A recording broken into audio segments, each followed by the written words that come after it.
Am I? Please. Please, please. That's small time stuff. You see the black man? You see this black man here? We're not like you, man. We're not weak and soft like you. We are the people who have survived 400 years of the most vicious treatment ever meted out to any people on this planet. And we're still looking good. We're still standing strong. We are still the best looking. You wish you could have a tan like this. You wish you could have a square shoulders like the black man. Oh, you wish. Understand that the 400 years that we went through, it didn't make us behave like you. And he told a damnable lie. By the way, because some of you Arabs, you hated Gaddafi. And why did you hate Gaddafi? Because Gaddafi loved black people. Gaddafi is the only Arab leader who has ever apologized for the Arab involvement in the Holocaust of the black Atlantic slave trade. Gaddafi, he's the only one. That's why when he wrote Where Is Robes, he had the outline of Africa on his robes. Gaddafi, who saved Africans over $500 million a year by putting up the first African satellite and making sure that Africans could make phone calls. Making sure that's called a mischief maker. They can't help themselves. They've got to be the center of attention. That is the nature of the white man. He's an overgrown child. This is how he behaves. So, Gaddafi, in Libya, for those of you who don't know, I want to tell you, in Libya, when you got married in Libya under Gaddafi, you automatically got £5,000 as a couple to help you to start in married life. Under Gaddafi, when you wanted to be a farmer in Libya, you got free farm equipment, free land. In Libya, you paid no rent. No Libyan paid rent under Gaddafi. Okay? Every Libyan under Gaddafi got money from the oil revenue that came into that country. Every Libyan, every month, got a stipend in their bank account from Gaddafi. Gaddafi refused to house his mother and father until every Libyan was housed. Until every Libyan was housed, Gaddafi's parents lived in a tent. Gaddafi's Libya was the only country on the planet debt-free, owed no money, no budget deficit. Gaddafi. This is the wicked, horrible dictator, the mad dog of the desert, because you love what the white man says, right? You love to read the white man's newspapers, watch the white man's news, and you get so taken in, and you believe that this white man, he's such a truth teller. He's a damnable liar. He is the biggest liar on the planet. By the way, if you ever want to tell when a white man is lying, just when his lips move. His nature is lies. That's his nature. But you all continue to love him. He enslaved us as black people. Now they targeted Syria. And Syria, before they targeted Syria, they said, places like Damascus, they said Damascus was like Paris. And Syria was mostly secular. It wasn't even like a very religious Islamic place, very secular, very beautiful place. Assad is married to an English girl. They were very, very calm. The only problem with Syria is that they opposed the apartheid regime in Israel. And so they were a thorn in the side of Israel, Netanyahu and the boys. And so Syria is now targeted. Syria now is destroyed. And they told you that, oh, they're attacking Syria because they're trying to save the Syrian people from, they're trying to save the Syrian people from Assad, the wicked dictator. The same way they were saving Libyans from the wicked dictator Gaddafi. The same way they were saving the Iraqi people from Saddam, the wicked dictator. By the way, Saddam, who they put in power in the first place. And them and Saddam, they were good friends. They used to be in bed together. But then they fall out. They fall out. And when you fall out with the white man, who you think is your friend, then you will see the true nature of him. And so, I'm going to close soon. Then you can ask your question. But I just want to get this point across. That you all need to understand that you don't understand what's going on the planet. But I'm telling you what's going on. The white man's world is finished. It's finished. Brexit is one of the signs of the end. Donald Trump in the White House is one of the signs of the end.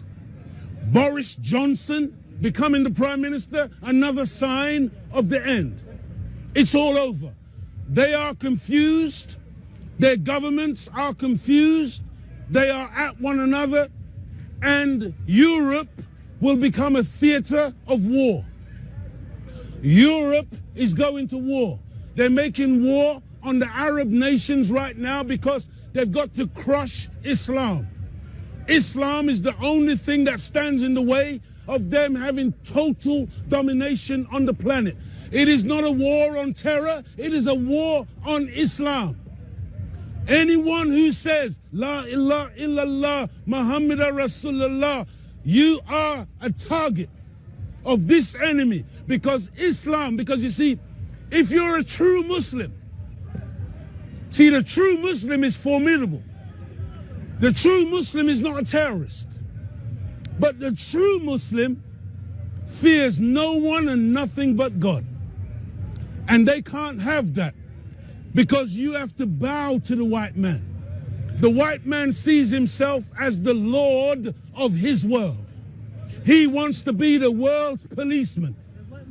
That's why right now he's down there in the Gulf, off the coast of Iran, making trouble. Imagine they send all these aircraft carriers down there with warplanes flying into the airspace of Iran. And then at the same time, they're telling you that Iran are the ones who are making trouble. Why is it? Why is it? Why is it? Why is it that the white man has got military bases in everybody's country? How comes no other people have a military base in anybody else's country? Why is Britain? Why is Britain? By the way, did you know that this country, from one end of this country to the other end of this country, from, what do they say, John O'Groats? And what's the other place? From Land's End to John O'Groats, this country is approximately 600 miles long. What that means is that this country can fit into New York State. That's how small this country is. Yet, this country is second only to arms export and arms dealing to mighty America. That's how much of a warmonger Britain is. Of the 190 odd countries on the planet, I want you to hear what I'm saying to you. Of the 190 odd countries on the planet, Britain in its history has had conflict with over 170 of them. Over 170 countries on this planet. This country has been at war with them. What does that tell you? But no, you love the white man. The white man is my friend. Okay, let me tell you something. If you travel regularly with a friend in his car, and every time you're driving down the road with your friend in the car, your friend is always on his horn. Burp, burp, burp. He's got a problem with that driver. He's got a problem with that person on the bicycle. He's got a problem with the bus. He's got a problem with the pedestrian. Oh, get out of my way. He's like, he's what's called a road hog.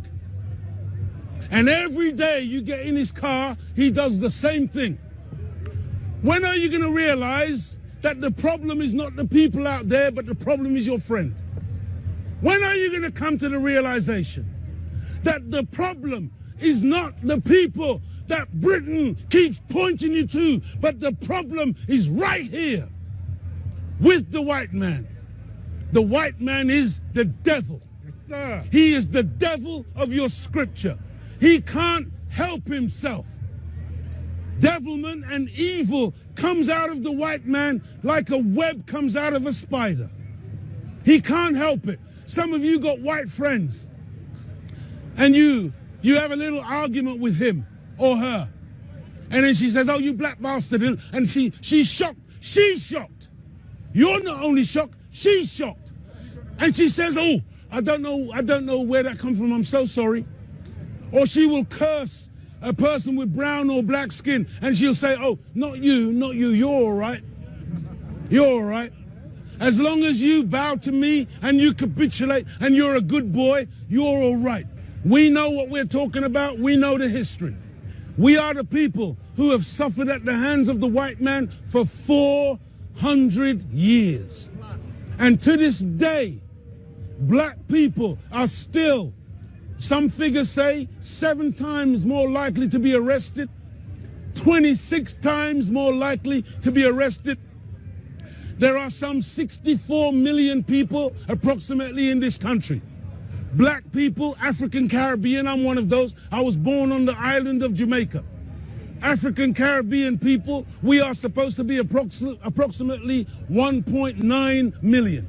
We are a little tiny little minority. But when you read the statistics, you would think that we are the criminals. You would think that we are the worst people in the country, because that's how we are labeled. There was a man called Mark Twain, very famous Caucasian writer, and Mark Twain said, there are 3 lies. Lies, damn lies, and statistics. And the white man, he manipulates statistics to paint a picture of people that he wants to label in a particular way. That's why many of you today, you're shocked when you see us, because we don't fit the stereotype of what you think a black man is. Very rarely do you hear a black man talking like me, because normally with black men, we're so busy trying to make you happy. Today we put little earrings, studs in our ears. We look like little girls, black men, because we're trying to make you happy. We walk around with our backside out and our trousers down around our thighs, trying to make you happy, trying to make you think that we're still little boys and not men. You're not used to seeing men uniformed together. See what the uniform represents? In the word uniform is the word unit, is the word unity, oneness.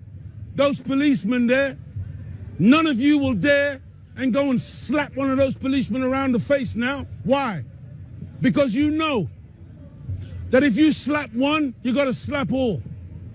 Because they're joined together by a radio where there's about 27,000 more attached to that radio. And what we're sending the message when we put on the uniform is sending to any potential aggressor, the day of picking off black people and murdering us and killing us, those days are over. We are soldiers now. We make no apology for being in unity and standing together and doing something for ourselves, for our children and our wives. And we want independence from this wicked state. You're talking about Brexit. We're calling for Blacksit. Blacksit. Blacksit. Blacksit. Separation. We want land of our own. We don't want to be under the tutelage of the white man no longer, because they had us in bondage for 400 years. They said we were set free in 1833, 1834. Where's our treaty? Where's the agreement? You see the big argument going on over Brexit, and they're trying to get an agreement, and they can't get an agreement. Where's our agreement? Where's our freedom charter? Who negotiated our freedom? Because we have never been free. And we today say that the black man must go free. And we're calling on you, black man, to become a part of the army of God. I gotta say to you, black man, I know you think that you're a Christian, but remember the story of Kunta Kinte. Kunta Kinte was kidnapped in Africa, and he was brought on a westerly course, and they beat him and maimed him until he accepted the name Toby. Understand why the white man gave us his name. In the tradition of marriage, when a man and a woman get married, traditionally, because they're changing traditions all the time now. Now women marry women and men marry men, and soon they're going to be marrying children. I saw a documentary where a white man married a dog. I'm not lying, this is true. I saw a documentary where the white man said he was in love with his horse. This is the kind of world that we live in. And so the tradition is that the woman discards her maiden name and she takes the man's surname. The reason she takes his name is because that woman now belongs to that man and that man belongs to that woman. The reason the white man gave us his name is because he's saying, I own you. It denotes possession. He's saying that he owns black people, and we as black people, the reason why Malcolm Little became Malcolm X is because the most honorable Elijah Muhammad gave him the X. He was Cassius Clay, but then Elijah Muhammad made him Cassius X, and then he gave him Muhammad Ali. I was Leo X. Now I am Leo Muhammad. We go through a process of study to graduate and to qualify ourselves to wear the name of God. The name Muhammad is not a lightweight name. It's a very powerful name. It means one who is worthy of praise and one who is praised much. But you should know as Muslims, when somebody praises you, you don't take the praise. You say, Alhamdulillah, all the praise belongs to Allah. But the name Muhammad means one who is worthy of praise. And the name Muhammad means war. War. Because when we accept God into our lives, it means that we divorce ourselves from the control of Satan. And Satan wants to control everybody. And so immediately you're in a state of war. Was that my butterfly again? Butterfly loves me, man. That's good. I'm not going to deny the butterfly's love for you. There you go. And he's not getting swatted. Because whether you know it or not, those of you who say stuck for Allah, Allah could never come in a man. Allah is in that butterfly. Allah is in everything. And when you kill the creatures, you don't understand that you are snuffing out the power and the energy and the spirit of God from the